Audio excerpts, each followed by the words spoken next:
Just for the hell of it, how about story time? I'm actually shaking a little bit thinking of this story because it was a reply on a YouTube video which made me think of it, and I thought you guys would get a kick out of this story.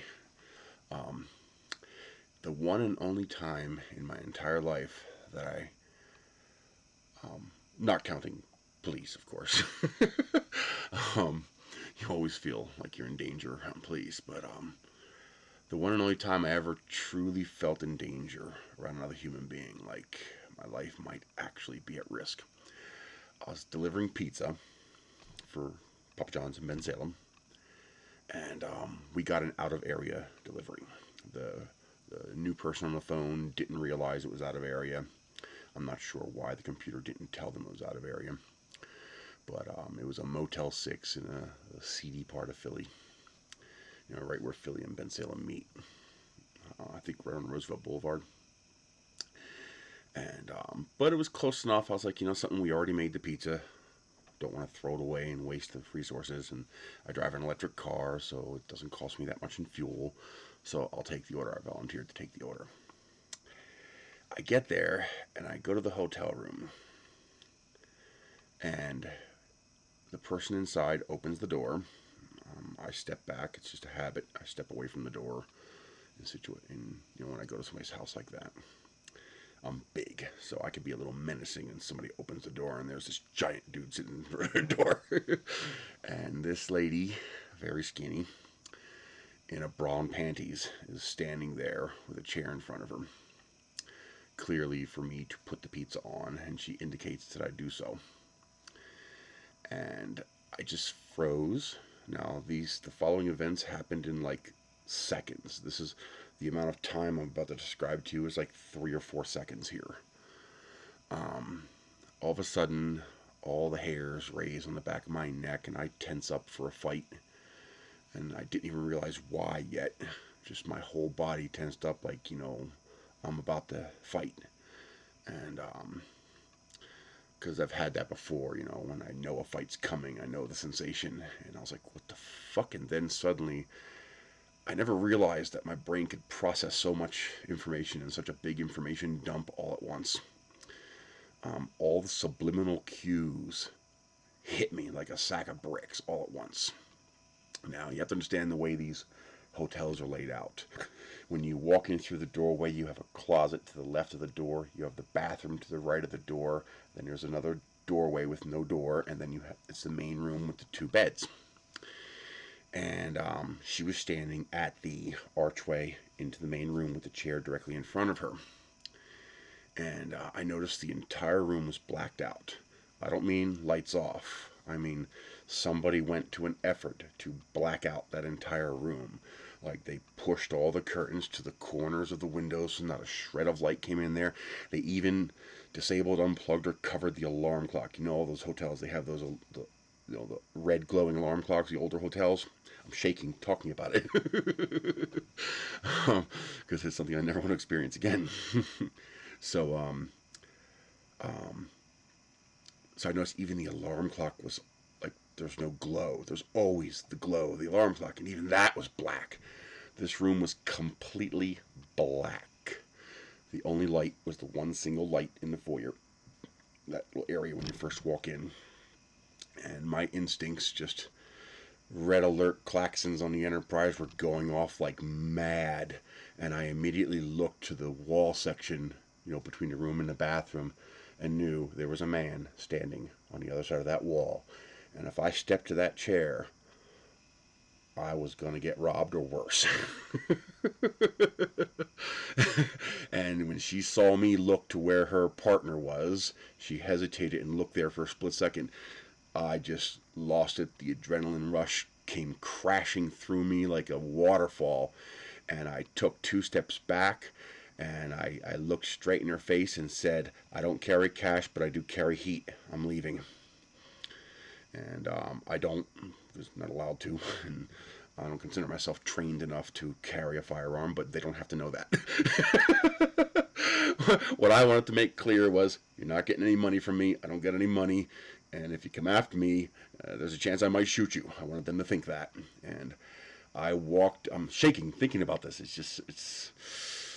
I walked backwards, probably 20, 25 feet and never took my freaking, I don't think I blinked. I never took my eye off that doorway. I was just waiting for some guy to come running out. And who knows, bat, baseball, knife, who knows, gun. It's Philadelphia. A lot of guns in Philadelphia. And when I got about 25 feet down the hallway, I took off as fast as I could down that hallway. I could squish somebody by just sitting on them, but one of the counter cons of being my size is my sprinting distance is really short. Whoever was in that room could almost certainly outsprint me. And I was shaking the whole way back to the pizza shop, and it was so bad that my boss looked at me like, "Whoa, dude, what's wrong?" And I was like, "They just tried to rob me." And he just like, "What?" And I explained everything that happened, and I don't think I stopped shaking for a solid 10 minutes until that adrenaline wore off. It was just, I had never experienced something like that in my entire life. Just, and I never ever want to experience something like that ever again. Hopefully, I'll live the rest of my life and never have to experience something like that again. I mean, on the one hand, at least now I know I have decent instincts in a situation like that. I wasn't just blithely ignorant of all those cues. They actually did, register and trigger. I wasn't even aware of it at first. But, yeah, that was crazy. We called the cops and let them know what was going on and stuff like that. And we ate their pizza. But, like, another driver was like, "Dude, you're over 6 foot 400 pounds. What were you worried about?" And I looked him straight in the face and I was like, "Dude, a knife, a baseball bat, or a gun will knock me out just as easily and quickly as it'll knock you out." I was like, just because I'm big, that just means I hit the ground harder. you know, After they knock my ass out, the seismometer at the local university will go off, but I'll still be knocked out fatso on the ground. I was like, you can't screw with that. That's just, I laugh about it now because I survived, but I think the only other time I ever felt like my life was actually in danger, like genuinely, like, am I about to die? Was when I got swatted. And there were 4 cops standing outside of my house with guns drawn. 2 of them pointed in my general direction, but not directly at me. Besides that one pizza delivery was the only time I ever, like, genuinely, like, Jesus Christ, the next 5 seconds is going to determine whether I live or die. Like, really, not like hyperbole or anything. Like, that's an uncomfortable feeling. Compared to a lot of people, I've lived a relatively privileged life. I lived in a nice area, with a family that cared, with, a decent upbringing. I've never been hungry. Really hungry. Everybody's hungry, but like truly, like you have not eaten in a while hungry. I've never experienced that, obviously. um, but yeah, even in all my travels across the country multiple times, and road rage incidents and accidents and people squaring up with me and trying to act macho and all that kinds of shit, and me having to intervene in fights and stuff like that, I've never, except for those 2 situations, I've never actually genuinely triggered that lizard response in my brain that says, you might be about to die. Yeah, that was crazy. That was just thankfully I'm here to be able to retell that story and don't have to worry about it. I've never had it happen before that. I've never had it happen since then. No other delivery I've ever gone to has ever made me fear for my life like that. It's just, people have threatened me and all kinds of stuff, but you have an instinct that tells you, yeah, this is not serious.